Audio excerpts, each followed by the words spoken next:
क्या आपको पता है कि इस दुनिया में टोटल 7.8 बिलियन लोग रहते हैं। उसमें से सिर्फ 1.35 बिलियन लोग ही ऐसे हैं जो इंग्लिश में बात कर सकते हैं या फिर यूं कहे कि इंग्लिश में कन्वर्सेशन कर सकते हैं। तो दोस्तों अब बात करते हैं अपना कंट्री इंडिया के बारे में, हिंदुस्तान के बारे में, भारत के बारे में।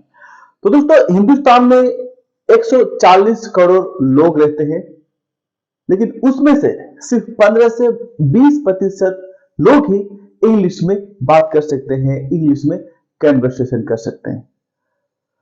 तो अभी मेरा क्वेश्चन यह है कि आप लोग उस 15 से 20% लोग में आते हैं या फिर रेस्ट ऑफ द 80 या 85% लोग में आते हैं। Hello friends, this is Sanjeev और मैं फिर से आप लोगों को स्वागत करता हूं Manju spoken English online video में। तो दोस्तों आज मैं शेयर करूंगा कुछ ऐसे इंपॉर्टेंट पॉइंट्स, ऐसे इंपॉर्टेंट टिप्स जिसको अगर आप प्रैक्टिस करोगे हर रोज तो डेफिनेटली आप अपना इंग्लिश में महारत हासिल करोगे, या यूं कहें कि डेफिनेटली आप अपना इंग्लिश स्पीकिंग लैंग्वेज में खुद को एक्सपर्ट बना सकते हो या खुद को इंप्रूव कर सकते हो। तो आइए शुरुआत करते हैं। सबसे पहले कि आप कसम खाइए कि मैं जब भी बोलूंगा, कहीं भी मुझे मौका मिलता है, मैं इंग्लिश में बात करने के लिए कोशिश करूंगा। चाहे वो इवेंट हो, चाहे मीटिंग्स हो, चाहे कोई सा भी पब्लिक गैदरिंग्स हो, या फिर अगर आपको कहीं पे स्पीच देने के लिए दिया जाए, यूं कहें पब्लिक स्पीकिंग में, तो आप कोशिश करिए कि आप उसमें इंग्लिश में ही आप जितना हो सके बात कीजिए। Do not afraid of making mistakes. तो दोस्तों हम में से ऐसे बहुत सारे लोग हैं जो डरते हैं इंग्लिश बोलने के लिए। दिमाग में बहुत सारा ख्याल आता है कि अगर मैं इंग्लिश में बात करूंगा पता नहीं वो क्या सोचेगा, पता नहीं वो क्या सोचेगा, पता नहीं वो क्या सोचेगा। तो इसको सोच के हम लोग इंग्लिश में बात करना बंद कर देते हैं। ऐसा नहीं है दोस्तों, आप जितना कोशिश करेंगे इंग्लिश से बात करने के लिए उतना ही आपका कॉन्फिडेंस बढ़ेगा और उतना ही आप अपना नर्वसनेस को हटा सकते हैं। दोस्तों अगर आपको तैरना हो, अगर आपको स्विमिंग करना हो, या फिर अगर आपको स्विमिंग में खुद को एक्सपर्ट बनाना हो, तो आप स्विमिंग बुक्स, स्विमिंग गाइड को पढ़ के, स्विमिंग बुक्स को पढ़ के खुद को इंप्रूव नहीं कर सकते। या फिर जो बंदा, कोई दूसरा बंदा अगर स्विमिंग कर रहा हो तो उसको देख के आप खुद को एक्सपर्ट नहीं बना सकते। अगर आपको स्विमिंग करना हो, अगर आपको स्विमिंग में खुद को एक्सपर्ट बनाना हो, तो आपको पानी में छलांग लगाना पड़ेगा या फिर आपको नदी में कूदना पड़ेगा, हाथ पैर मारना पड़ेगा। चाहे कभी कभी क्या पता, कभी कभी आप पानी भी खा सकते हो।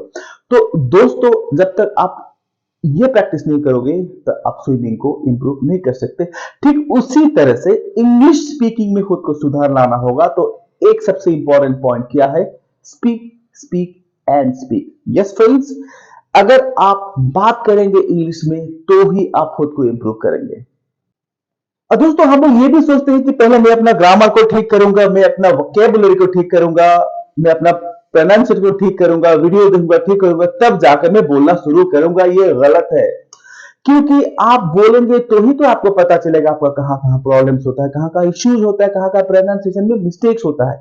अगर आप पहले ग्रामर को ठीक करेंगे, ग्रामर को सीखेंगे, मेरा ग्रामर अभी ठीक हो गया, मेरा ग्रामर ठीक हो गया, मैं एक्सपर्ट हो गया ग्रामर में, कहां पे इज एम आर लगाना है, कहां पे टेंस लगाना है, कहां पे प्रेजेंट टेंस, पास्ट टेंस, ब्ला ब्ला ब्ला, ये सब लगाना है, अब मैं इंग्लिश में बात कर सकता हूं। इट इज रॉन्ग, क्योंकि आप बोलेंगे तो ही आप सीखेंगे। सोचिए, इंग्लिश में हम लोग क्या करते हैं, जो हिंदी में है उसको इंग्लिश में कन्वर्ट करते हैं, फिर हम लोग बात करते हैं। मतलब हम लोग पहले हिंदी में सोचते हैं, फिर उसको इंग्लिश में कन्वर्ट करते हैं, इंग्लिश में ट्रांसलेट करते हैं, फिर उसको हम लोग इंग्लिश में कन्वर्सेशन करते हैं। बहुत देर हो जाएगा। सिर्फ सोचिए इंग्लिश में, जैसा भी उल्टा पुल्टा सुल्टा जैसा भी सोचना सोचो, बस इंग्लिश में सोचो और इंग्लिश में ही बात करने की कोशिश करो। जब भी आप किसी से इंग्लिश में बात करते हैं, कभी भी कन्वर्सेशन करते हैं, कम्युनिकेशन करते हैं, चाहे सही तरीके से हो या गलत तरीके से हो, end of the conversation feedback लेना मत भूलिए। मतलब मैंने जो आज आपके साथ इंग्लिश में बात किया, मैंने जो कम्युनिकेशन किया, मेरा जो आज जो हम लोगों का कन्वर्सेशन था, कैसा था, सही था, गलत था, कुछ प्रॉब्लम था, कुछ इश्यूज था, फीडबैक जरूर लीजिए, क्योंकि ये फीडबैक भी आपको इंप्रूव कराता है इंग्लिश बोलने के लिए। तो दोस्तों जो फ्री टाइम है उसको कोशिश कीजिए यूटिलाइज करने के लिए। फ्री टाइम में अभी आप क्या करेंगे, ये भी एक बहुत ही बड़ा सवाल है।